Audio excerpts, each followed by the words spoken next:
Yeah. So I'm going to go ahead and type on the Isis Ippy. It's Thad Cochran versus Travis Childers. The projection, of course,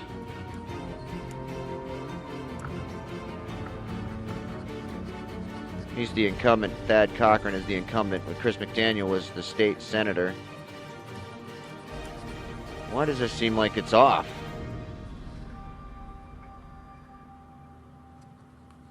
So they're let me see here. I gotta get out. Where the heck is it? Election day is tomorrow, November 4th, 2014.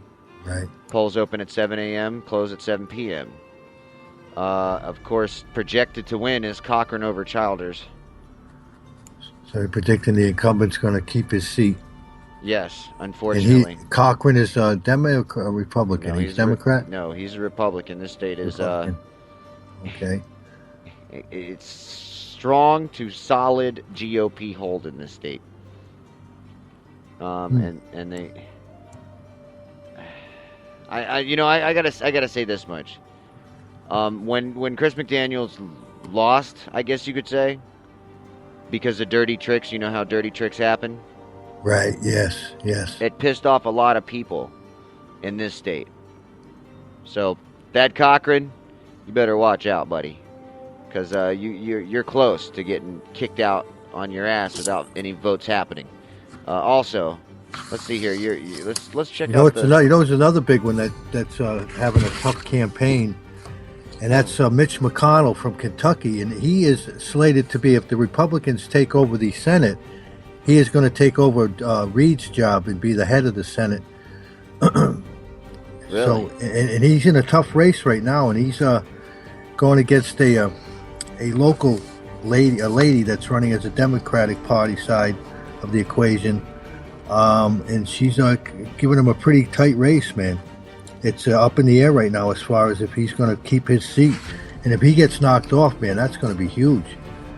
That's going to be a huge loss for him. And they just tied him in with,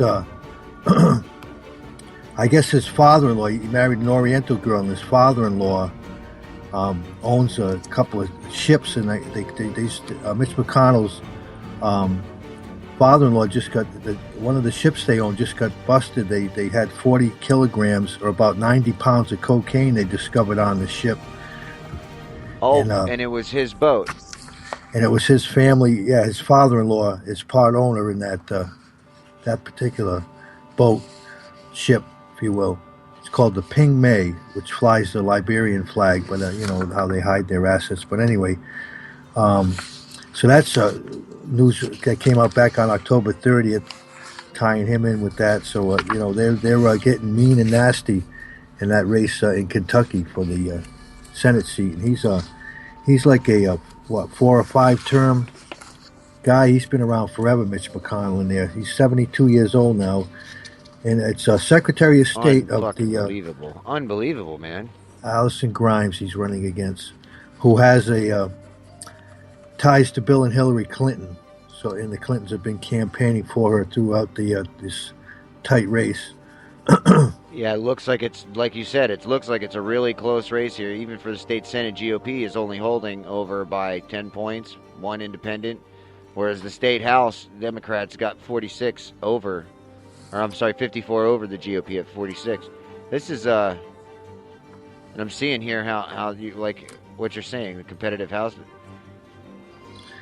Yeah. The projection is almost equally half and half on this one.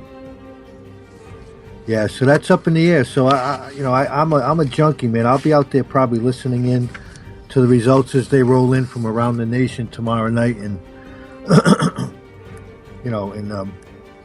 McConnell's campaign also got caught. I guess they were they moved the Democrats are lambasting as a voter suppression tactic. Senator Mitch McConnell's campaign and its GOP allies are distributing a mailing to Kentucky voters with the title Election Violation Notice. It warns of possible fraud and reads, "You are at the risk of acting on fraudulent information." It says it's paid for by the Republican Party of Kentucky and authorized by the McConnell Senate campaign in 2014. It's just This mailer surfaced about 4 days ago. Let's see here.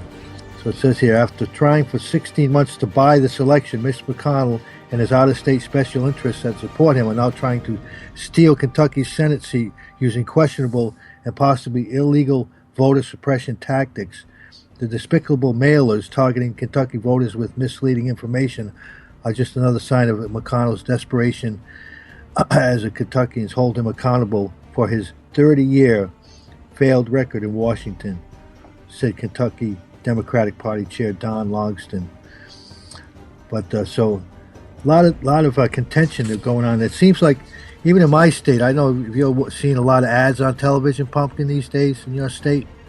Well, I'm going to tell you the God honest I know truth. you don't watch a lot of TV, but well, I'll tell you this: the cable box isn't even hooked up because the cable company, fried me on my old box, and then gave me some bullshit excuse like I didn't return the last one that I got. I had to return it to get this one. You know what I mean?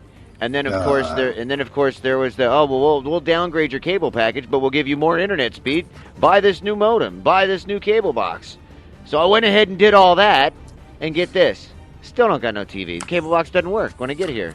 So, of course, you got to wait for another month while they pinch on their nipples.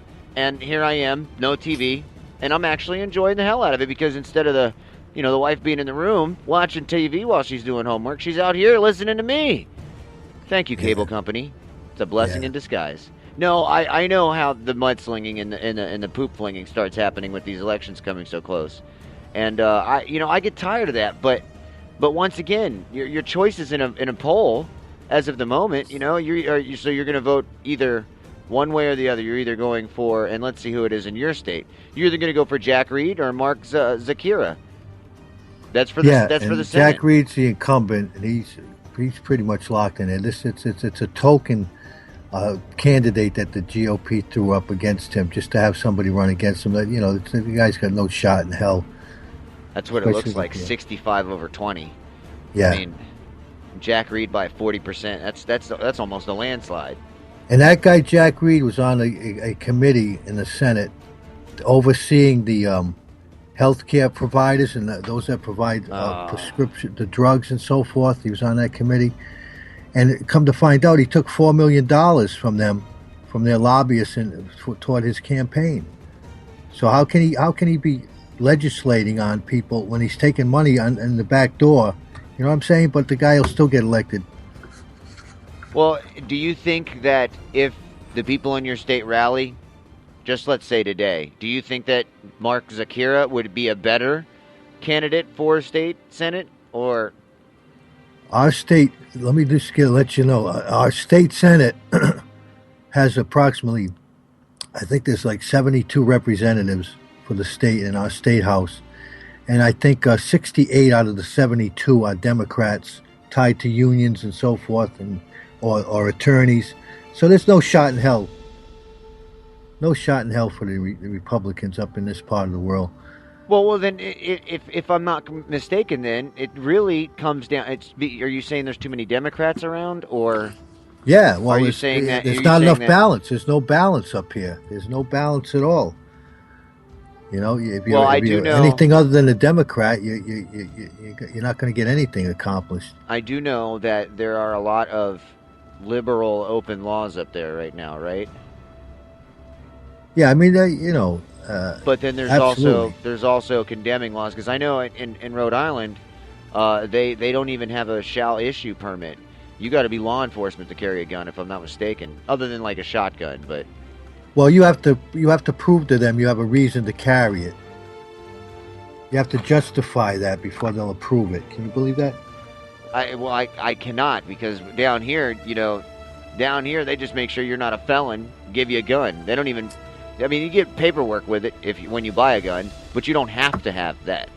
It's not like. And let me tell you, Arkansas right now, everybody and their mother is wearing a gun. 7-year-old little girl, she's got a .380. She's walking to the gas station with daddy, wearing a .380. Damn. And you're like, wow. Do you think? And I don't know if she was 7. She could have been 8 or 9. But do you think that a small handgun for a child her age, if she's been taught how to use it and handle it, is a bad thing? A lot of people would say yes. personally, if the little girl knows what she's doing, I don't know if it was a fake gun or not, but just the training with it, just the handling of it, the safety procedures that her daddy was doing with her, that was good, right?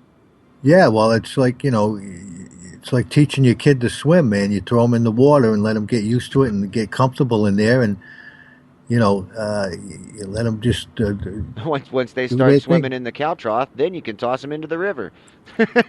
Exactly, exactly. You know what I'm saying? Yeah, you got to toss them into a little bucket before you toss them into the river. But yeah, basically, the point is that Right. a criminal sees a gun on you is going to think twice before he comes and tries to victimize you.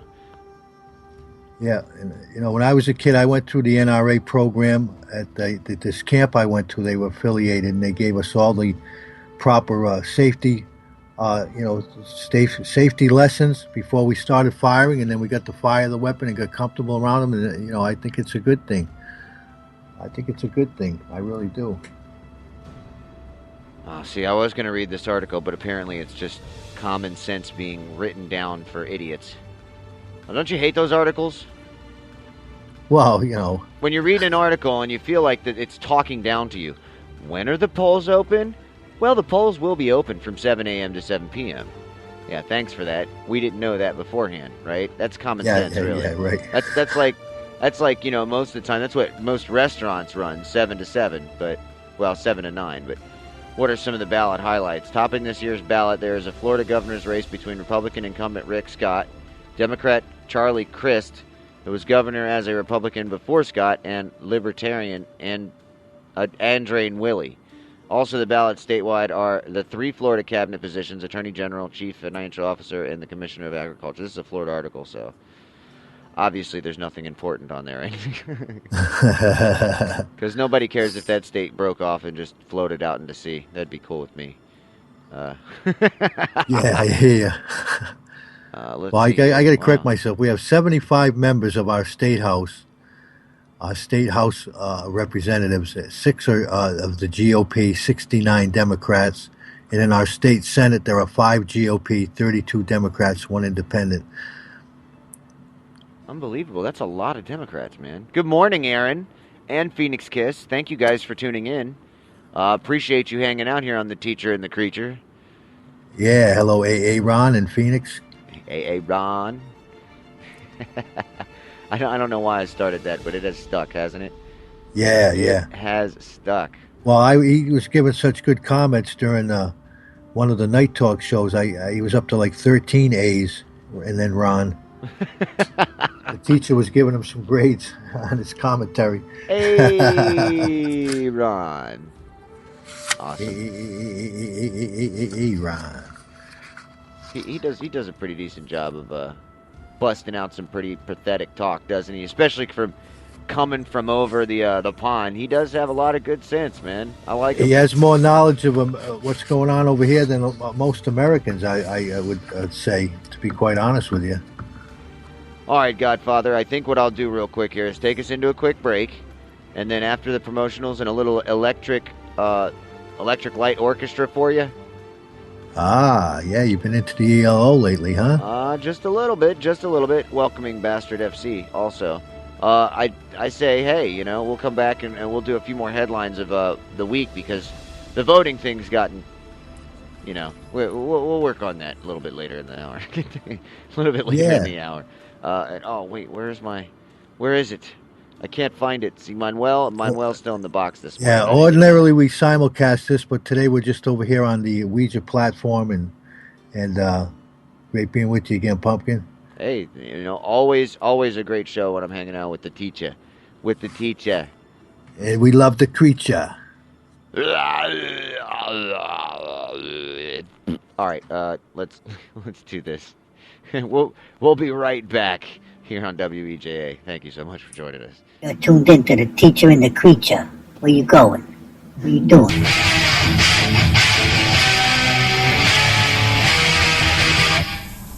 Yeah, go on over to WEJA Radio and listen to the Ernie Abbott Show, a.k.a. The Godfather. Yeah, you want to listen to an eclectic blend of music across the genres? Come on over to WEJA Radio. Every day streaming live, 3 p.m. Eastern Standard Time.